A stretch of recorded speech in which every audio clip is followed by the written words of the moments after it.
गगन थापाले फसाएको हो बालकृष्ण खाँड या मोहन बस्नेत भनेर ठ्याक्कै यही शब्द प्रयोग गरे होइन।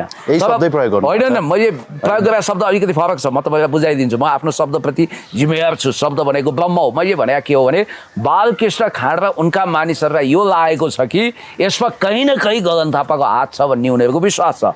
मोहन बस्नेतको पनि त्यही छ। मैले यो कुरा बोलेँ, तपाईँको त सिरियसली लिन्छन् मान्छेले। मलाई भने होइन त्यस्तो होइन होला, गगन थापा र मोहन बस्नेतको राम्रै सम्बन्ध हुनुपर्छ अथवा बालकृष्ण खाँडलाई पनि होइन होला भने। गगन थापाको म प्रधानमन्त्री बन्छु, पार्टी सभापति बन्छु भन्ने महत्त्वकाङ्क्षा जो रोडा भएर उत्रिन्छन् नि ती सबको राजनीतिक भविष्य च्याट हुन्छ। तिनीहरू सिद्धिन्छन् कुनै न कुनै रूपमा। गुप्त सम्बन्ध चाहिँ नरहरि आचार्य र गगन थापाले राखेको दरबारियाहरूसँग, शरदचन्द्र शाहसँग सुमधुर सम्बन्ध। यदि आत्मकथा शरदचन्द्रले लेख्न पाएको भए यिनीहरू सत्यानाशै हुन्थे। यिनीहरूको लागि भाग्यको लटरी चिट्ठा जस्तै हो उहाँको मरण। गगन थापा हाम्रो प्यानलका मान्छे हुन्, यिनी दायाँ बायाँ जाँदैनन्, यिनीलाई बनाइदिउँ भनेपछि सुजाता कोइराला गिरिजाबाबु कहाँ जानुभयो? उहाँ त सान्दाजु भन्नुहुन्थ्यो।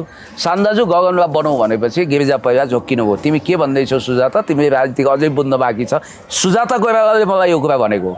अनि बाँकी छ भनेपछि तिमीले यो गगन थापालाई चिनेको छैनौ। उनको मैले बुवा हजुरबादेखि चिन्दछु। यिनीहरूको ब्लड कस्तो छ, यिनीहरूको जिन कस्तो छ मलाई थाहा छ।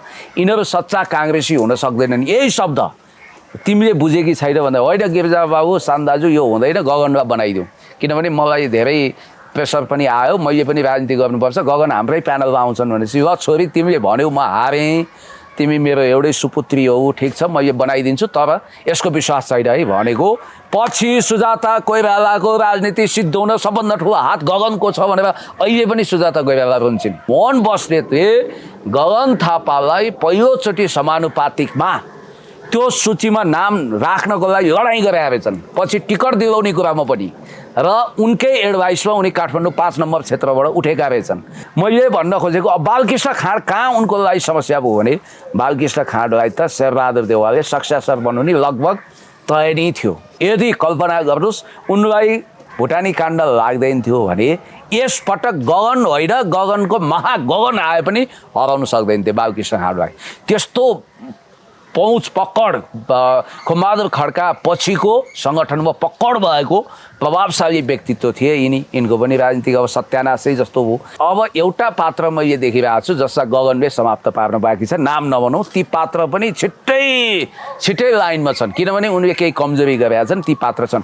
अब भन्नेले त भोलि हेर्नु कुनै दिन रामहरि खतिवडाले पनि गगन थापाजीसँग मेरो ट्रम मिलेको थिएन, त्यसकारण म यो अवस्थामा पुगेँ भन्न बेर छैन फेरि। किनभने गगन थापालाई धेरै महत्त्वकाङ्क्षी र म प्रधानमन्त्री हुन्छु भनेर महत्त्वकाङ्क्षा राख्ने कुनै पनि मान्छे मन पर्दैन। शेरबहादुर देउवा भन्दा मौका पायो भने गगन थापा धेरै गुणा निरङ्कुश छन्, धेरै चतुर छन् र धेरै तपाईँको चलखेलवाला छन्, यो चाहिँ पक्का हो।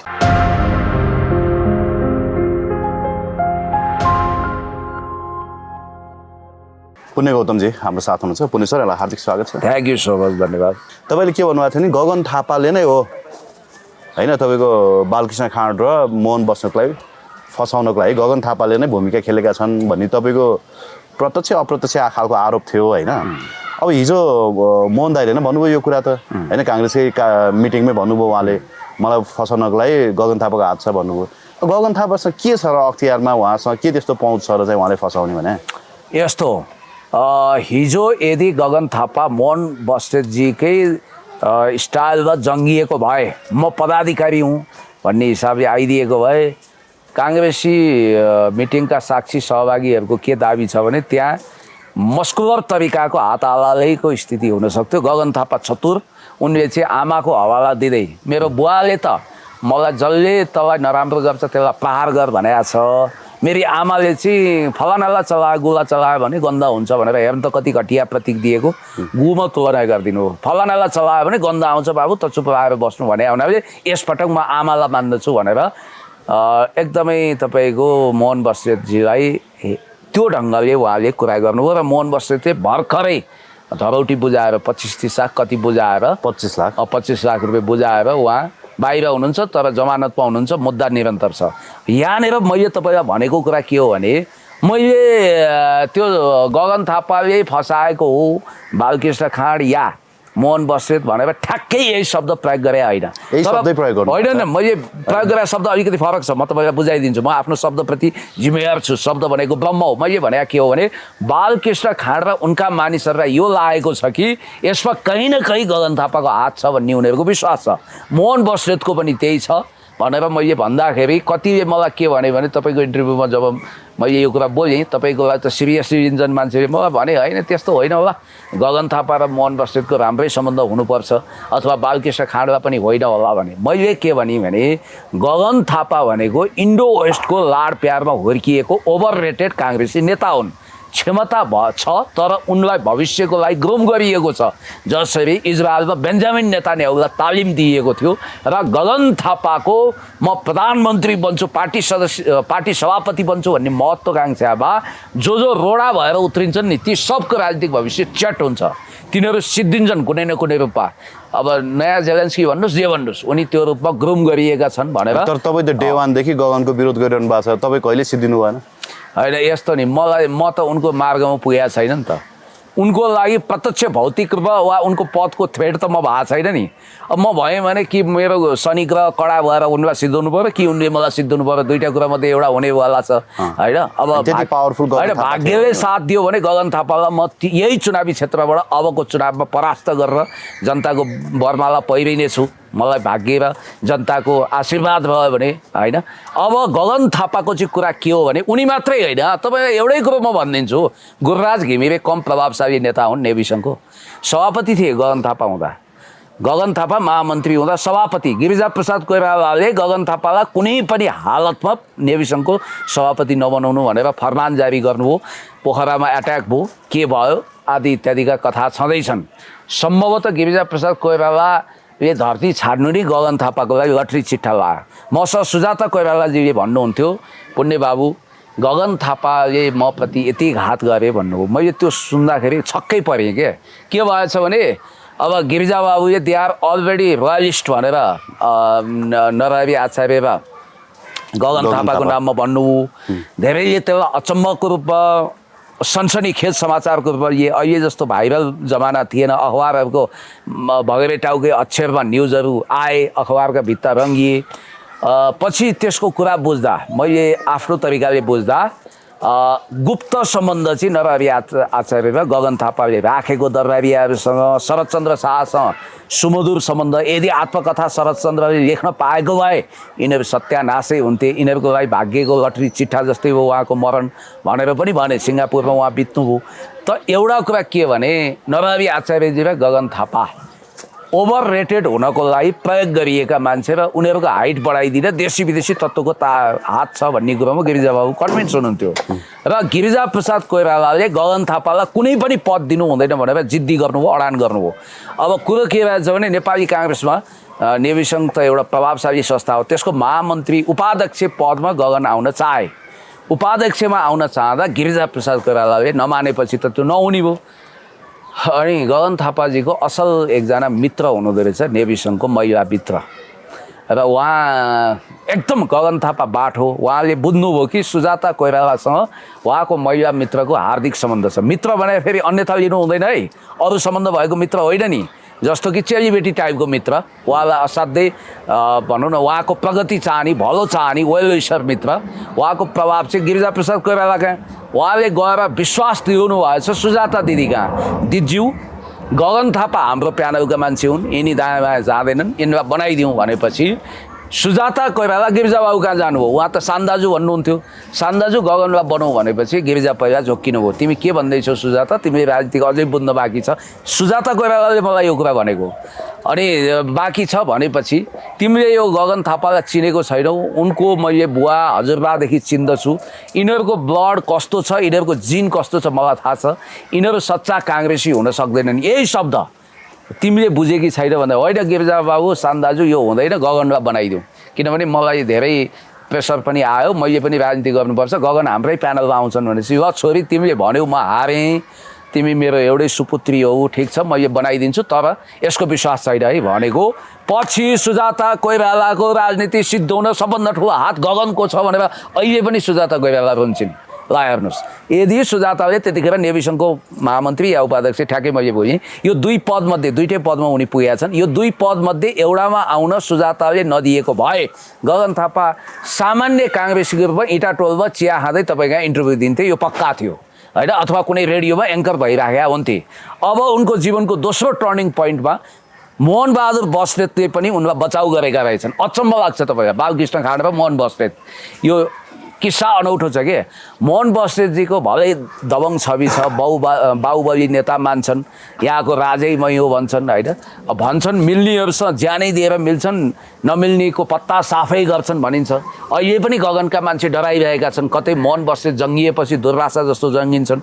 छेत्रीहरूमा पनि थापा भनेको चाहिँ बाहुन र छेत्री बिचको एउटा नयाँ खालको हाइब्रिड जस्तो हो भन्ने पनि छन् नि त। बाहुन जस्तो चलाक, छेत्री जस्तो साहसी पनि हुन्छ। छेत्री त छेत्री नै हो, 4 काजी मध्येको एक। तर यो बस्नेत काजी चाहिँ पङ्गा लिएपछि समाप्त पारेरै छोड्ने काजी हो भनेर भन्नेहरू पनि छन्। र मोहन बस्नेतले गगन थापालाई पहिलोचोटि समानुपातिकमा त्यो सूचीमा नाम राख्नको लागि लडाइँ गरेका रहेछन्, पछि टिकट दिलाउने कुरामा पनि। र उनकै एडभाइसमा उनी काठमाडौँ 5 नम्बर क्षेत्रबाट उठेका रहेछन्।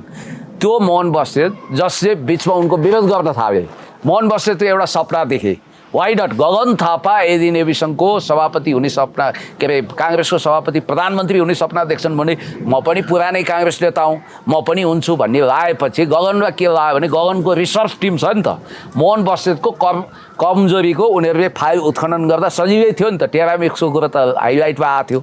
अब गगन थापाको अन्तर्राष्ट्रिय एसोसिएसन राम्रो छ, तपाईँलाई थाहा छ होइन। हुन त अब जर्मनीमा होटल के भन्दै त्यो अप्रमाणित कुरा गरेर त हुँदैन होइन। अब त्यो के हो कसो हो थाहा छैन हामीलाई। अब विकिलिक्ससँगको सम्बन्ध विकिलिक्सले खोलेको होइन। अब 2008देखि अमेरिकन की कन्ट्याक्ट पर्सनको रूपमा उनी रहेको कुरा त वेल अन्डरस्टुड छ। मैले भन्न खोजेको अब बालकृष्ण खाँड कहाँ उनको लागि समस्या भयो भने बालकृष्ण खाँडलाई त शेरबहादुर देउवाले सक्सेसर बनाउने लगभग तय नै थियो। यदि कल्पना गर्नुहोस् उनलाई भुटानी काण्ड लाग्दैन थियो भने यसपटक गगन होइन गगनको महागगन आए पनि हराउन सक्दैन थियो बालकृष्ण खाँडलाई। त्यस्तो पहुँच पकड खुमबहादुर खड्का पछिको सङ्गठनमा पकड भएको प्रभावशाली व्यक्तित्व थिए यिनको पनि राजनीतिक अब सत्यानाशै जस्तो हो भन्ने बित्तिकै अब एउटा पात्र मैले देखिरहेको छु जसलाई गगनले समाप्त पार्न बाँकी छ। नाम नभनौँ, ती पात्र पनि छिट्टै लाइनमा छन् किनभने उनले केही कमजोरी गरेका छन्, ती पात्र छन्। अब भन्नेले त भोलि हेर्नु कुनै दिन रामहरि खतिवडाले पनि गगन थापाजीसँग मेरो ट्रम मिलेको थिएन त्यसकारण म यो अवस्थामा पुगेँ भन्न बेर छैन। फेरि उनको पनि टर्म मिला छैन होला किनभने गगन थापालाई धेरै महत्त्वकाङ्क्षी र म प्रधानमन्त्री हुन्छु भनेर महत्त्वकाङ्क्षा राख्ने कुनै पनि मान्छे मन पर्दैन। ल थ्याङ्क यू भेरी मच। र यति कुरो चाहिँ म घोषणा गर्छु, शेरबहादुर देउवा भन्दा मौका पायो भने गगन थापा धेरै गुणा निरङ्कुश छन्, धेरै चतुर छन् र धेरै तपाईँको चलखेलवाला छन्, यो चाहिँ पक्का हो। अब हिजो मध्यरातमा सर्वोच्च अदालतबाट फैसला आयो संवैधानिक नियुक्ति 52 जनाको संवैधानिक नियुक्तिको विषयमा परेको रिट निवेदन चाहिँ तपाईँको सर्वोच्च अदालतको संवैधानिक इजलासले खारेज गरिदिएको छ। मध्यरातमा इजलास बसेर होइन उहाँहरूले फैसला सुनाउनु भयो। अचम्म भयो क्या है, यो मध्यरातसम्म पनि सर्वोच्च अदालत खुल्दो रहेछ क्या। हेर्नुहोस् खुल्छ, विभिन्न राष्ट्रिय महत्त्वका मुद्दाहरूको सवालमा मध्यरातमा फैसलाहरू आएका छन्, आदेश वा फैसला। जस्तो यो 2051 सालमा मनमोहन अधिकारीजीले संसद विघटन गर्नुभएको थियो, त्यो विघटन विरुद्धको आदेश पनि मध्यरातमै सुनाएको विश्वनाथ उपाध्यायको इजलासले। मध्यरातमा सुनाउनुको कारण चाहिँ के हो? अब मध्यरात भनेको अब हुन त अब वैदिक भाषामा निशाचरहरूको समय भन्दो रहेछ होइन। काल रात्रि, कालो रातमा सबै सुतिसकेका हुन्छन्।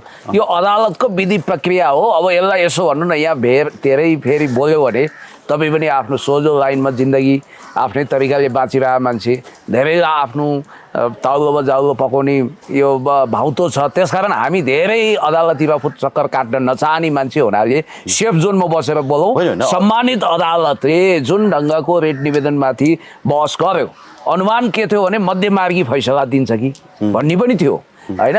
सर्प पनि भागोस् रटी पनि नभाँचियोस्, केही त्यसको बिचको बाटो खोलिदिन्छ कि भन्ने पनि थियो। अर्कोतिर के थियो भने होइन यो जति पनि संवैधानिक नियुक्तिहरू छ 51-52वटा त्यो सबै एकै झड्कामा खारेज गरेर एक खालको संवैधानिक सङ्कटै ल्याइदिन्छ कि भन्ने पनि थियो। अर्को थरीहरू ढुक्क थिए होइन, कहाँ हुन्छ त्यस्तो, सर्वोच्च अदालतको संवैधानिक इजलास बुद्धिमानहरूको इजलास हो र न्यायमूर्तिहरूले जे यो संवैधानिक नियुक्ति छ त्यो सदर गरेर छोड्छ भन्ने थियो। आखिर त्यो तेस्रो पक्ष प्रभावी भएर श्रीमान भावी प्रधान न्यायाधीश सपना मल्ल प्रधान लगायतको इजलासले यो रिट निवेदनलाई खारेज गरेर सरकारले संवैधानिक नियुक्ति दिएका 52 जनाहरूको पद यथावत कायम राखिदिएको छ।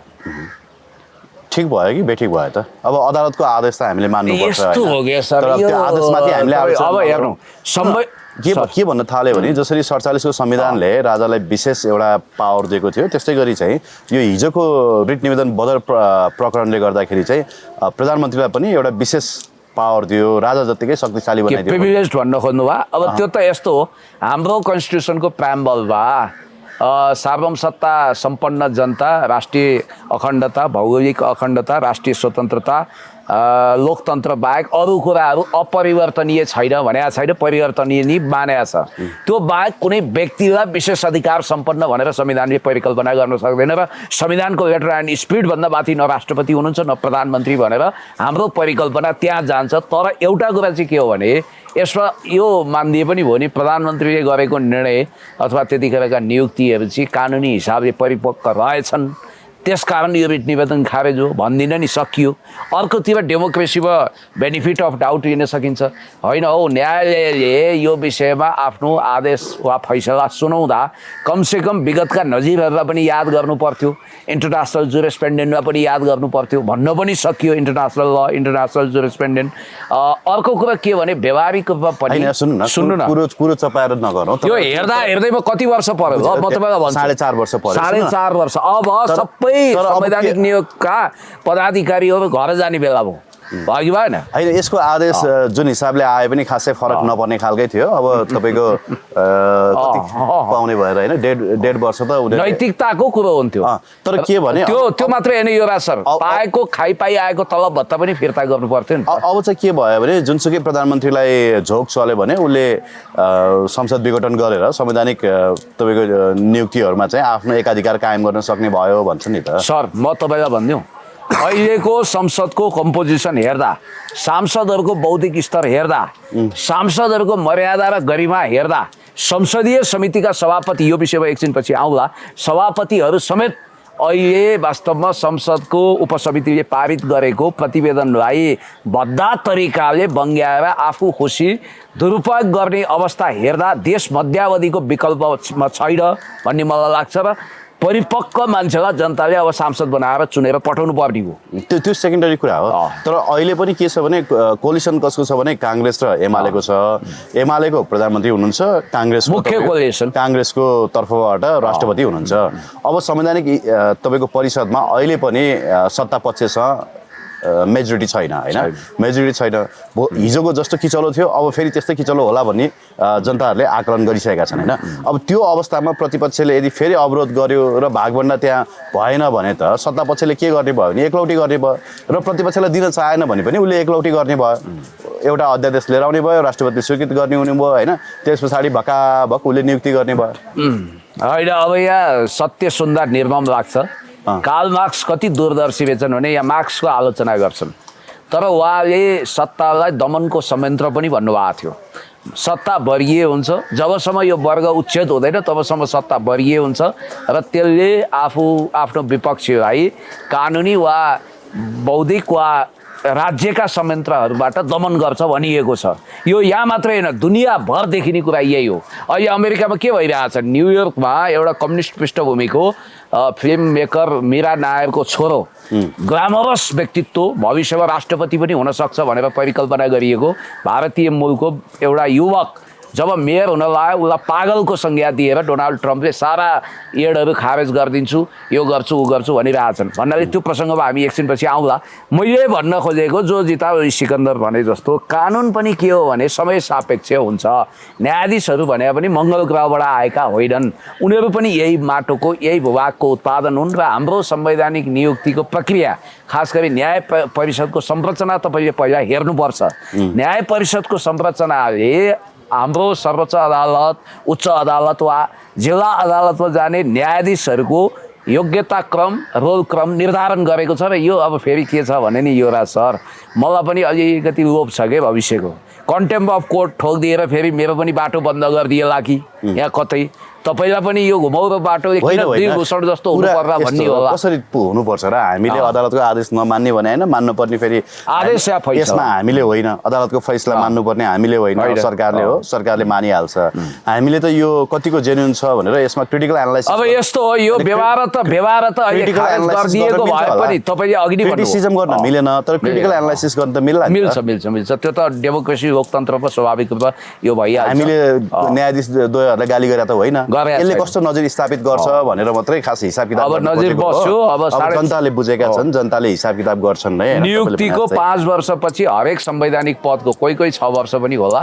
5 वर्ष बढीमा 6 वर्ष भित्र उनीहरू अनिवार्य अवकाशमा जान्छन् र त्यो अन्तर्गत संवैधानिक नियुक्ति पाएकाहरू चाहे अख्तियार दुरुपयोग अनुसन्धान आयोग होस् चाहे निर्वाचन आयोग होस् चाहे लोकसेवा आयोग होस् चाहे यता राष्ट्रिय मानवाधिकार आयोग होस् चाहे कुनै पनि संवैधानिक नियोगका नियुक्तिहरू बदरभागी भएनन् र त्यसलाई एज इट इज राखियो भन्ने कुरोले उत्रो हलचल गर्नुपर्छ भन्ने मलाई लाग्दैन र यदि संवैधानिक नियुक्ति बदर भइदिएको भए एउटा नैतिक प्रश्न चाहिँ सदनमा उठ्थ्यो कि सरकारको वैधताको विषयमा पनि यिनीहरूले बहस गर्थे त्यो चाहिँ हुन्थ्यो तर जे होस् यसले केपीओलाई ठुलो राहत यसको लेजिटिमेसीले सरकारको लेजिटिमेसीलाई पनि ट्याग लगाए टाचा लगाए त्यो त तपाईँको ओम प्रकाश सरकारले भन्दै आउनु भएको थियो कि होइन सुन्नु न एउटा कुरा क्या यो कुलिङ पिरियड किर्ते प्रकरणमा अब रामरी खतिवडाजी विवादमा तानिनु भयो होइन अर्को एकजना के पाण्डे थर्का चाहिँ सचिव तानिनु भएको छ होइन अब हुँदा फेरि रामरी खतिवडाले हिजो निकाल्नु भयो मन्त्रीज्यूले गएर चाहिँ दर्ता गर्नुभएको हो भनेर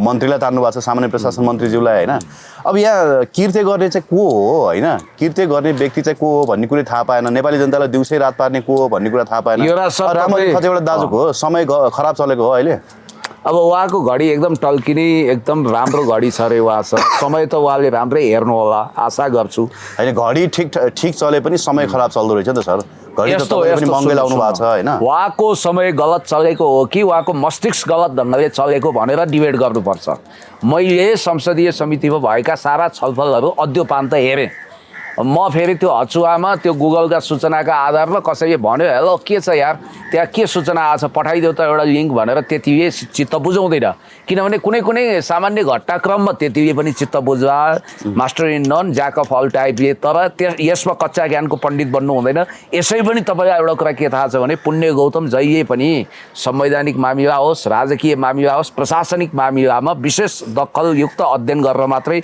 बोल्छ भन्ने कुरो अन्तर्राष्ट्रिय मामिलामा तपाईँलाई थाहा छ यो कुलिङ पिरियडको कुरो यहाँ आज सुन्दा अचम्म लाग्छ तपाईँको मिडियामा चाहिँ मैले बोलेको होइन म इमान्दारीपूर्वक स्वीकार्छु आजभन्दा 5 वर्ष अगाडि रातो पर्दा टिभीमा मैले बोलेको छु हेर्नुहोस् अब यसको श्रेय मलाई दिनु पर्दैन मैले यो किन बोलेँ भने मैले एकजना भेटरान व्यक्तित्व प्रशासनिक व्यक्तित्वसँग कुरा गरेँ उहाँले मलाई चियामा आमन्त्रण गर्नु उहाँले के भन्नु भने गौतमजी तपाईँहरू जस्तो विद्वत वक्ताले वाइ नट यो विषय किन बहस गर्नुहुन्न नेपालमा कुलिङ पिरियड नहुनाले धेरै भद्रगोल भयो कर्मचारीहरू भने टोटल तपाईँको राजनीतिक शक्ति केन्द्रलाई भिजाएर तत्काल पावरमा जान्छन् उहाँ पनि कर्मचारी हो फेरि उहाँले चाहिँ संवैधानिक नियुक्ति दिन मन्जुर गर्नु भएन उहाँले लेख्नुहुन्छ बरु हार्वर्ड पढाउन जानुहुन्छ के गर्नुहुन्छ उहाँको आफ्नो जिन्दगी छ अनि मलाई उहाँले केही डकुमेन्टहरू उपलब्ध गराउनु भयो दुनियाँभरि कुलिङ पिरियडको विषयमा दुनियाँभरि एउटा सिस्टम छ हामी कहाँ नबसेको रहेछ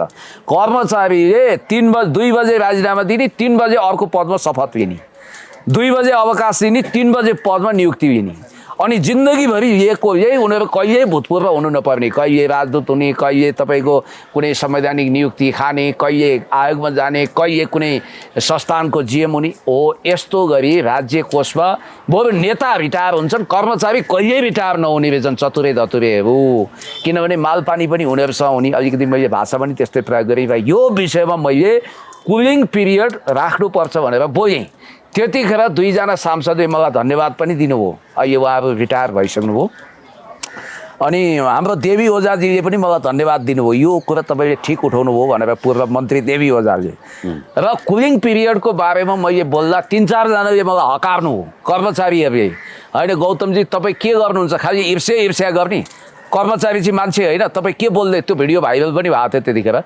त्यो टिकटक भर्खर आएकै थिएन फेसबुक आदि इत्यादि कता कता हालेको थियो क्यारे आज म के भन्छु भने रामहरि खतिवडाजीले हिजो पदम गिरीजी हुनुहुन्थ्यो त्यहाँ त्यो समितिको सदस्य हुनुहुँदो रहेछ माननीय मन्त्री सञ्चार मन्त्री हुनुहुन्थ्यो त्यहीँ पृथ्वी सुब्बा गुरुङ उतापट्टि मुख्य सचिवज्यू पनि हुनुहुन्थ्यो कर्मचारीहरू पनि थिए केही मिडियाहरू पनि थिए त्यहाँ उहाँले नन स्टप 20 मिनट बोल्नुभयो त्यो सबै मैले टप टु बटम सुनेपछि म कुन नतिजामा पुगेको छु भने उहाँको भनाइको मजमुन के रहेछ भने उहाँले त अझ यो तपाईँको कुलिङ पिरियडको विषयमा मैले महान र बहादुरीपूर्वक काम गरेको म माथि घनघोर अन्याय भयो म जस्तो महान मान्छेलाई बदनाम गरियो यो कतैबाट म्यानुपुलेट भयो र मलाई बदनाम गर्ने कन्स्पिरेसी हो मलाई सिद्धाउने षड्यन्त्र हो म त धेरै आदर्शवादी मान्छे महान मान्छे भन्नुभएको छ अब खतिवडाजीको जिन्दगी पनि अपरम्पार छ बिचरा उहाँ फ्याङ्लो झोला बोकेर ओखलढुङ्गाबाट सामान्य जीविकोपार्जन गर्न आउनुभयो किशुनजी नमस्कार भनेर दिनमा एकचोटि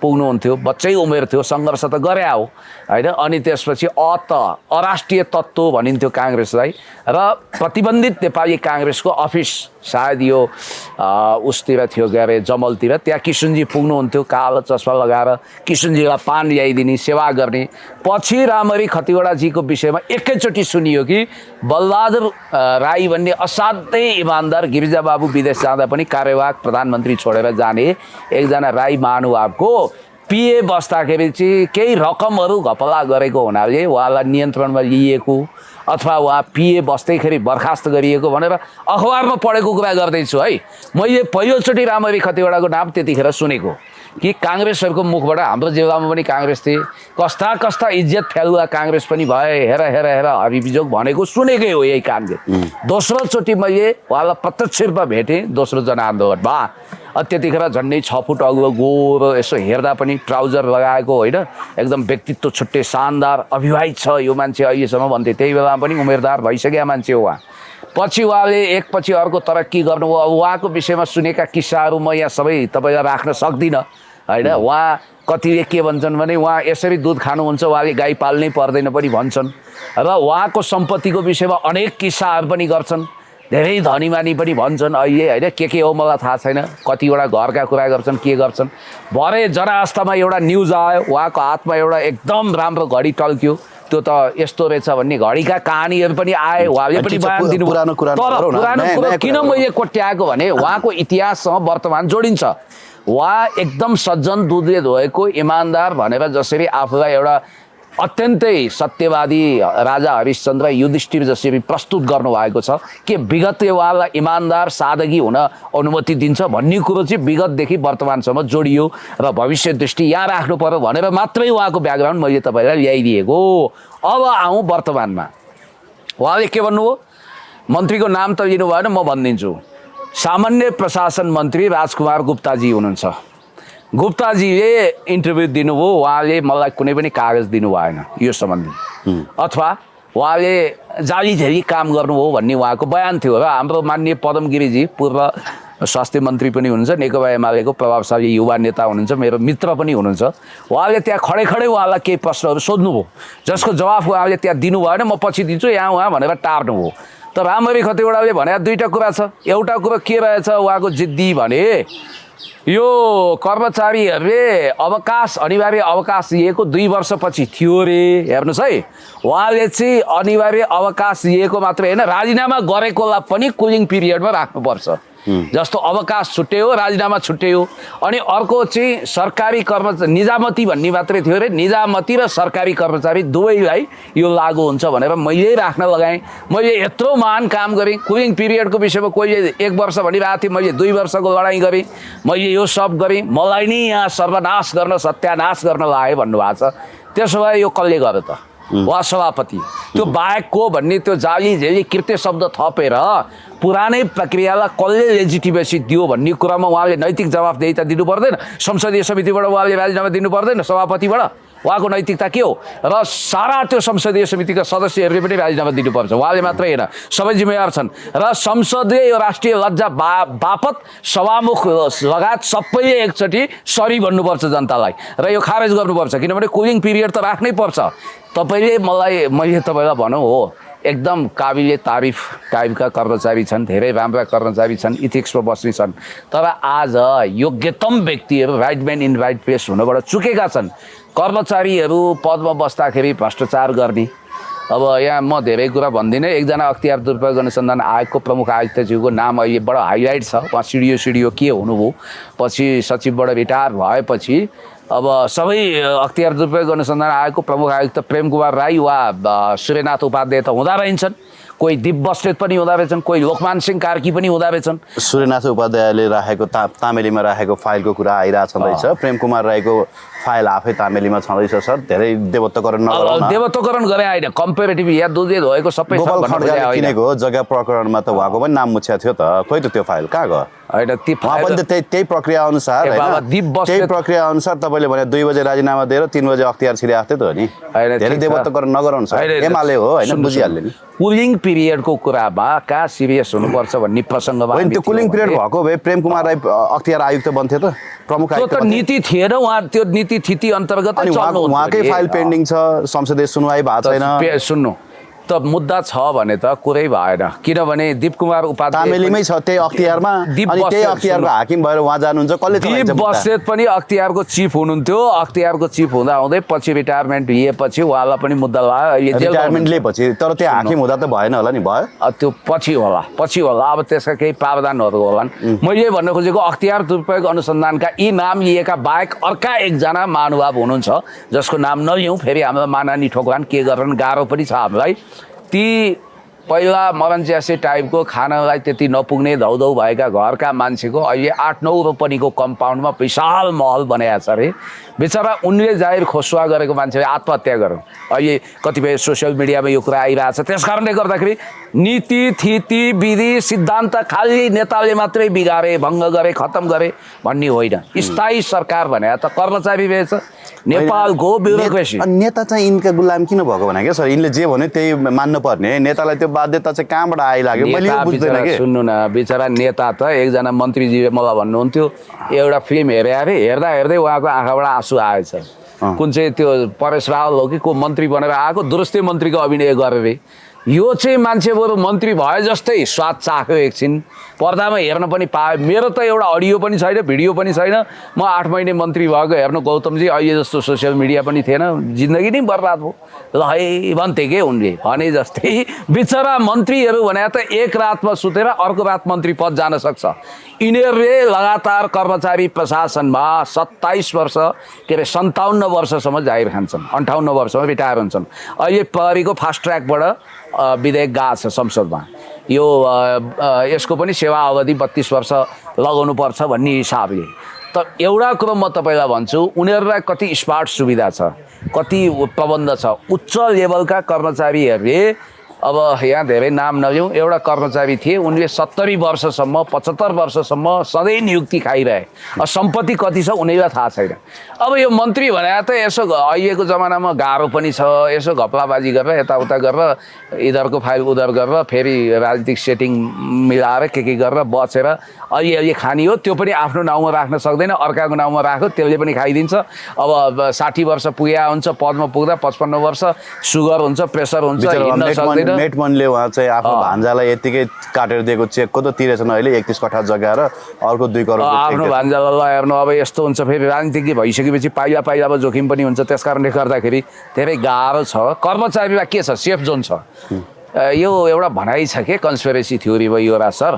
जमाना सोसियल मिडियाको सबभन्दा शान्त चुप छ, जसले सम्पत्ति देखाउँदैन, जसले पावर देखाउँदैन, त्यो सधैँ खाइरहन्छ, सधैँ पावरमा बस्छ अरे क्या। सुन्नु, यसलाई जेनरलाइज र नर्मलाइज गर्नुभन्दा पनि विषय चाहिँ के हो भने, तपाईँ र म जस्तो यदि लेम्यानहरूले कुनै सरकारी कागज किर्ते गरेको भए तपाईँ हामीलाई तुरुन्तै समातेर जेलमा हालिसक्यो। यो त सरकारी कागज किर्ते मात्रै होइन, ऐन बनाउँदाखेरि नै तपाईँको राज्य विरुद्धको कसुर गरेको हो। यो राज्य विरुद्धको कसुरको त जन्मकैदसँग पनि सजाय हुन्छ। यो विषयमा कसलाई पक्राउ गर्ने, कहाँ इन्भेस्टिगेसन गर्ने, खोइ के हुन्छ? होइन, यो विषय गर्नुपर्छ। यो विषय पेचिलो विषय हो। र यो कुलिङ पिरियडको विषयमा जुन घपला भएको छ तपाईँले भने जस्तै राज्य विरुद्धको अपराध पनि हो, संसदीय मर्यादा, संसदीय ऐन नियमावली र संसदीय कानुन, इतिहास विरुद्धको गद्दारी पनि हो र इतिहासमा फर्स्ट टाइम इन पार्लियामेन्ट्री हिस्ट्रीमा यो कुरा कालो इतिहास बनेको छ। त्यो विधेयकको साटो कुनै देश, त्यो क्लजको साटो कुनै देशद्रोही क्लज हालिदिएको भए, हुन त यो आफैमा पनि देशद्रोही क्लज हुन्छ होइन, यदि उनीहरूले त्यो छिराएको हो भने त छिराएकै हुन् होइन। तर योभन्दा पनि गम्भीर अरू चाहिँ तपाईँको देशद्रोही क्लज त्यहाँ छिरेको भए के हुन्छ?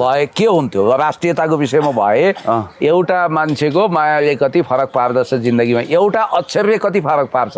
बाहेक भन्ने शब्द घुसाएर पुरानै प्रणालीलाई लेजिटिमेसी दिने, अर्थात् कुलिङ पिरियड भएको राखे जस्तो गरेर नराख्ने जुन खालको षड्यन्त्र भयो, यो त वस्तुतः सिद्धान्त त अहिले पास भएको त्यो ड्राफ्ट हेर्दा कुलिङ पिरियड नै छैन, स्यालको सिङ गायब भए जस्तो छ। कुलिङ पिरियड त उयो सुब्बा खरदार मात्रै रहेछ। बिचरा त्यो तल्लो तहका कर्मचारीलाई के भयो, राजपत्र अनङ्कित कर्मचारीको लागि कुलिङ पिरियड राखेर केही पनि हुँदैन, के फरक पर्छ भने अब केही फरक परेन नि त।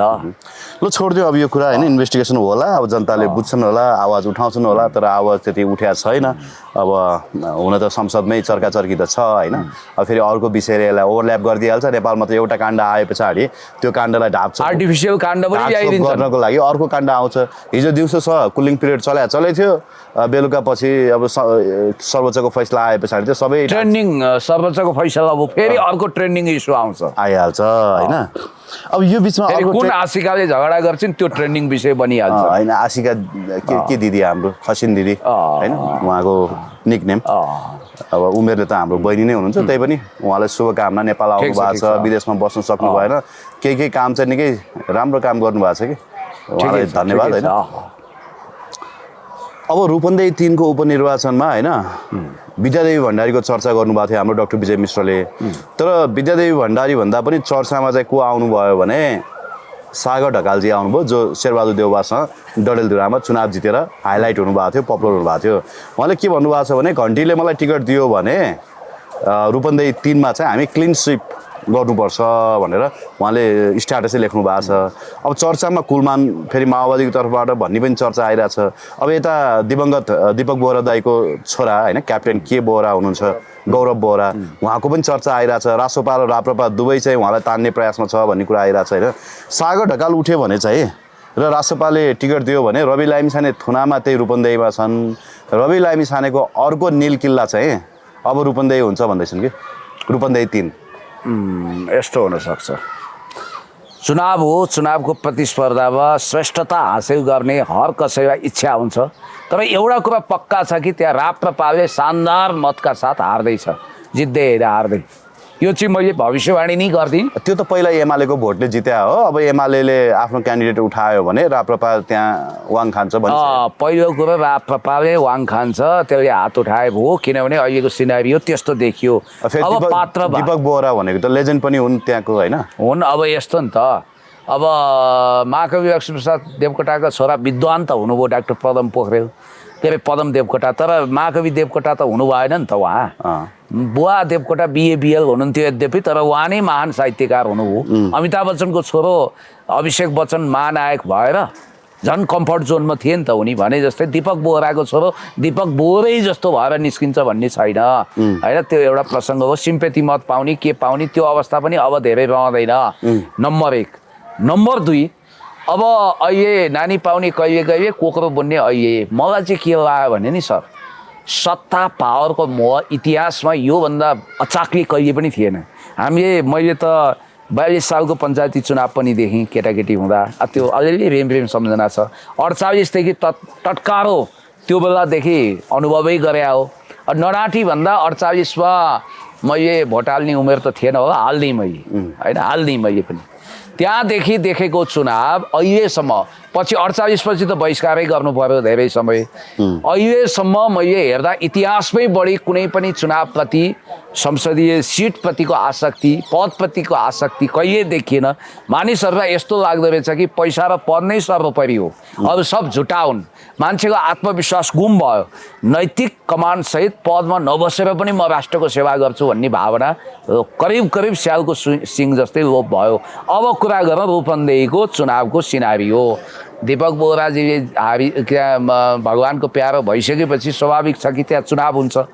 चुनावमा उम्मेदवार को नेकपा एमालेबाट खेमलाल भट्टराईको प्रचार ज्यादा छ। अब उहाँ सम्भावित उम्मेदवारको रूपमा हेरिएको छ। अनि काङ्ग्रेसबाट को होला? अब गगन प्यानलका साथीहरूले उसलाई उठाउनु हुँदैन, मतलब खाँडजीलाई भनिरहेका छन्। उता शेरबहादुर प्यानलका मान्छेहरूले बालकृष्ण खाँड नै उपयुक्त उम्मेदवार जसले जेसुकै भनोस्, भारतमा कतिवटा केस लाग्ने मान्छेले त चुनाव जितिरहेका छन्, त्यहाँ खाँडको बालकृष्ण खाँडजीको कुनै विकल्प छैन भन्छन्। यसो हेर्दा बालकृष्ण खाँड को राजनीति सिद्धिउन कुनै न कुनै हिसाबले गगन थापाको पनि हात छ कि जस्तो लाग्छ। यो मोहन बस्नेतको कुरा पनि गरौँला। काङ्ग्रेसभित्रका प्रभावशाली नेताको जरा काट्नको लागि गगन थापाहरूले सामदाम दण्डभेद नीति सबै अप्नाएको भनेर पनि मान्छे विश्वास गर्छन्। अब बालकृष्ण खाँड उभिएलान् लगभग काङ्ग्रेसबाट, एमालेबाट खेमलाल भट्टराई उभिनु होला वा कोही हो। परम्परागत पार्टी यो दुईटा भयो, स्थापित पार्टीहरू जो डार्क हर्स जस्तो हेर्दाखेरि घोड दौडमा कालो घोडा सम्भावना छैन, धेरै अगाडि हुन्छ।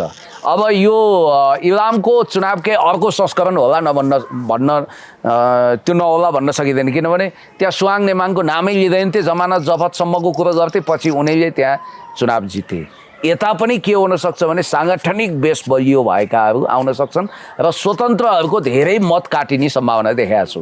मान्नुहोस् राजसपाबाट सागर ढकाललाई मौका दिएन भने सागर ढकाल आफै उठ्छन्, भोट त काट्छन् उनले। अनि त्यहाँ स्वतन्त्र टाइपका थुप्रै उठ्छन् मैले बुझेसम्म। अरू धेरै महत्त्वकाङ्क्षी युवकहरू छन्। उता गएर निकोलसले पनि देशैभरि उठ्न पाइन्छ। उहाँ डडेलधुरा कुदेर पुगेका केटो यहाँ आएर उठ्छ भने मेरो त अधिकारको कुरा हो, म रूपन्देहीवासी हुँ भनेर उनी उठ्दैलान् एकातिर। अर्को हाम्रो हेमराज थापाजीको पनि एउटा महत्त्वकाङ्क्षी टिम छ, त्यो टिम उठ्देला। अर्को कुलमानजीलाई खडा गरिएला भन्ने बित्तिकै त्यहाँ स्वतन्त्रहरूको मत विभाजन हुन्छ। अब कुलमानजी नै उठ्नु होला भन्ने मलाई लाग्दैन। फेरि उठ्नु भयो भने आश्चर्य मान्दिनँ, तर उहाँ उठ्न कुलमानजी हाउडे टाइपको मान्छे होइन। तर यदि उठाइहाले कसैले भने, कुनै पार्टीले यदि कुलमानजीलाई टिकट दिएर उठाइहाले भने सिङ्गो होइन उज्यालो नेपालका नायक कुलमानलाई हराउने त को होला र? अब उहाँको चाहिँ अलिकति फरक हुन्छ हेर्नु। उहाँ कर्मचारी तन्त्रबाट आउनु हो, उहाँ अलि हाउडे हुनुहुन्न। उहाँ राजनीतिलाई त्यति तपाईँको हल्का फुल्का र पद पायो भने तुरुन्तै गइहाल्ने नेचर उहाँको जस्तो लाग्दैन। तर उहाँले जुन किसिमले अपमानजनक बहिर्गमन गरियो नि, यति बेला उहाँ तपाईँको राष्ट्रिय तपाईँको स्तरमा पनि तपाईँको अन्तर्राष्ट्रिय स्तरमा पनि भ्रमणमा हुनुहुन्छ होइन। प्राय धेरै व्यक्तिहरू छ उहाँ भेटिरहनु भएको छ। अब यहीँ पनि तपाईँको विभिन्न ग्रुपहरूसँग एक्टिभ हुनुहुन्छ, कार्यक्रमहरूमा पार्टिसिपेट गरिरहनु भएको छ होइन। अन्तर्राष्ट्रिय स्तरमा पनि उहाँ भ्रमणमा गइरहनु भएको छ होइन। त्यसकारण उहाँको यसो आशय हेर्दाखेरि कतै न कतै अब जसरी उहाँले त्यो ग्रेसफुल एक्जिट पाउनु भएन, सम्मानजनक एक्जिट पाउनु भएन, त्यसको बदला लिनको लागि पनि उहाँ राजनीतिमा आउनुहुन्छ। बदला भनौँ या क्रिएटिभ ढङ्गले आफूलाई स्थापित गर्ने उहाँको राजनीतिक महत्त्वकाङ्क्षा थियो। तपाईँलाई म ट्याक्कै सुनाइदिन्छु उहाँको कुरा। ल उहाँलाई पहिलोचोटि पदबाट अवकाश दिएको बेला उहाँसँग मेरो बाक्लो भेटघाट हुन्थ्यो, अहिले बरु छैन। तपाईँले त आन्दोलनै गर्नुभएको थियो नि। अब मैले त्यतिखेर उहाँलाई पछि स्थापित गर्नको लागि साटा भाटा खाइयो, कुटाइ खाइयो, पिटाइ खाइयो, ठिक छ, केही छैन। मेरो एउटा भिडियोमा तारिफ पनि गर्नुभएको छ। उहाँले धेरै पुण्य गरेको हुनाले नामै पुण्य भनेर यहाँ बौद्धको एउटा तामाङहरूको विशाल आमसभामा मेरो तारिफ गर्नुभएको छ। मैले टिकटकमा पनि राखिदिएको छु त्यो भिडियो। अब कुलमान घिसिङजीलाई मैले वान सर्टमा बुझेको कुलमानजी कस्तो भने उहाँ कसैले उक्साएर उक्सिने मान्छे होइन। उहाँ बिस्तारै तात्नुहुन्छ, जेन्युनली जानुहुन्छ र उहाँ म्यानेजमेन्ट स्किल राम्रो र क्यालकुलेसन राम्रो हुनाले उहाँ कसरी उठ्नुहुन्छ भने उहाँले एउटा मजबुत किल्ला बनाउनुपर्छ भन्ठान्नुहुन्छ राजनीतिमा। सम्भवतः धेरैलाई आश्चर्य लाग्ला त्यो मजबुत किल्ला या त उहाँले काठमाडौँ बनाउनुहुन्छ या रामेछाप उहाँको दोस्रो वा पहिलो छनौट हुनसक्छ। काठमाडौँ पहिलो भयो भने रामेछाप दोस्रो, रामेछाप पहिलो हो भने काठमाडौँ दोस्रो। यो बाहेक उहाँ चाहिँ टुरिस्ट उम्मेदवार बन्ने पक्षमा हुनुहुन्न अरे है। मैले अहिले पनि उहाँको निकट मान्छे छ, अहिले मैले उहाँसँग कुरा गरेको छैन। कतिले रूपन्देहीकै कुरा गरेर मुख सुँग्दा पनि उहाँ नो भन्नुहुन्छ, इन्कार गर्नुहुन्छ। एउटा कुरा कुलमानजीको त्यो क्लियर कट छ। दोस्रो, कुलमानजीले कसरी टिम बनाउने भन्ने कुरा सोच्नु भएको छ। उहाँ महत्त्वकाङ्क्षी हो। मैले त्यतिखेर पनि तपाईँ राजनीतिमा आउने हो भन्दा होइन आउनुपर्छ ढिलो चाँडो भन्नुहुन्थ्यो। उहाँ महत्त्वकाङ्क्षी हुनुहुन्छ, आउनुहुन्छ। अब के गर्नुहुन्छ, कति लामो लङ रेसको घोडा हुनुहुन्छ। हेमावती नन्दन बहुगुणालाई जितेर अमिताभ बच्चन भारतको भावी प्रधानमन्त्री भनेर प्रचारित हुँदा पनि राजनीतिमा I am not fit for politics भनेर ग्रेसफुल होइन एकदमै अपमानजनक बहिर्गमन गरेको बफर्स काण्डपछि तपाईँलाई थाहा छँदैछ। त्यसकारण उहाँको चाहिँ बेग अलिकति परसम्म हुनाले उहाँले हाउडे तरिकाले कसैले भन्यो भन्दैमा बुर्रुक बुर्रुक फुर्रुक फुर्रुक ताईको फुर्रला जस्तो रूपन्देही पुग्नुहुन्छ जस्तो लाग्दैन। जहाँसम्म सागर ढकालको उडान छ, सागरजीलाई ढकाल मेरो मावली, यो ढकालहरूको विषयमा एउटा भनाइ छ क्या सर हाम्रो। अब यो माइन्ड गर्नुहुन्न भने ढकाल भनेको परम चतुरा र उडान भर्न सिपालु भन्छन् के, उडान भर्न हुन्छ नि, कल्पनाको उडान, महत्त्वाकांक्षाको उडान। सागर ढकाल भाइलाई चिनाएको बिबिसीको एउटा संवादले, त्यो संवादमा उहाँले शेरबहादुर देउवाजीलाई प्रश्न राख्नुभयो, एकवानीले एउटा ढुङ्गा जस्तो देशलाई हिरा बनाउनु भयो, तपाईँले के बनाउनु भन्दा शेरबहादुर कहाँ अक्सफोर्ड युनिभर्सिटी भन्ने कुरा गरेर उहाँ चर्चामा आउनुभयो। त्यसपछि एकैचोटि उहाँको चर्चा चुहिएको डडेलधुरा क्षेत्रमै गएर चुनाव लड्नुभयो र आश्चर्यजनक मत ल्याउनुभयो। शेरबहादुर देउवालाई मनोवैज्ञानिक रूपमा उहाँले प्रेसर दिनु भने सानो कुरो थिएन, चुनाव जित्नु भएन। अब अहिले 5,000 चाहिँ होटलमा बसेर नबाँडाए भए त त्यो पनि हुँदैन थियो कि होइन। त्यो यस्तो हो, सत्य कुरो बोल्नुपर्छ कि झिनु मात्रै भयो भने शेरबहादुरले जित्थे। अब के गर्छन् बेग्लै कुरा हो, अब उठ्दैनन् पनि होला, के होला, छोरालाई उठाउलान् अथवा कसलाई उठाउलान्, त्यो बेग्लै कुरा हो। फेरि शेरबहादुर राई चाहिँ एउटा कुरो है, म गाली खान्छु यो कुरा गरे बापत, शेरबहादुर धेरै अत्यन्तै पापी मान्छे होइन, आधारभूत रूपमा शेरबहादुर इजी गोइङ मान्छे हो, किसुनजीले माया गरेको मान्छे हो। अहिले अब मान्छेको बदनाम भयो, सम्पत्ति अस्वाभाविक भयो भनियो, के भनियो, त्यो बेग्लै कुरा हो। पुत्र मोह र श्रीमती मोहले शेरबहादुर देउवा धेरै टाक्सिनु भयो भन्ने पनि कुरा छ। अब मलाई लाग्छ रूपन्देही उहाँले भिडियोहरू साक्षी छन्, हिजो पनि हेरेँ मैले, उहाँले डडेलधुरावासीलाई अपिल गर्नुभएको रहेछ, अब तपाईँहरू मलाई वेट गर्नुहोस्, मध्यावधि होस् या 5 वर्ष, म तपाईँहरूकै सेवा गर्छु, म अन्त जान्न भन्नुभएको रहेछ। भुर्र उडेर रूपन्देही आउनुभयो। अब फेरि पारामा चुनाव होला, त्यहाँ पुग्नु होला भन्ने बित्तिकै कुरा के छ भने वनको चरी बनैमा रमाउँछ। अब कतिपयले स्ट्याटस लेख्न थाले, युवराज सफलले लेख्न थाले, हुन त युवराज सफलले लेखे भन्दैमा, तर जेन्युन कुरा लेखेका छन्। उनले के भनेका छन् भने आइएनजिओ एनजिओको आकर्षक जाहिर खानी यिनी लगायतका व्यक्तिहरू पश्चिमा प्रभावबाट दीक्षित छन् र नेपालको राजनीतिमा वैकल्पिक धार भन्दै आएका छन् भनेर। अब प्रेम बानियाजीले डम्फु बजाउँदै हुनुहुन्छ, अब उहाँको पनि ट्र्याक रेकर्ड हिस्ट्री हामीलाई थाहा छ, धेरै आलोचना म गर्न चाहन्न होइन। देशको कति माया मोह हो अथवा पदको उत्पात मोह, भगवान भण्डारी देश छोडेर गएको त होइन नि सागर ढकाल। सागर ढकाललाई अरूसँग कम्पेयर गर्न मिल्छ होइन? यस्तो सुन्नु सर, एनजिओ आइएनजिओको जागिर खाएको भरमा भन्यो भने त सबैभन्दा धेरै एनजिओ कर्मीहरू एमालेकै छन् भन्छन्। सुन्नु न होइन, सुन्नुहोस्, मलाई पनि मान्छेले भड्काउन सक्छन्, जानुहोस् अब त्यहाँ रूपन्देहीमा यताउता भन्न सक्छन्, देशैभरिको निर्वाचन क्षेत्रमा उठ्ने अधिकार छ।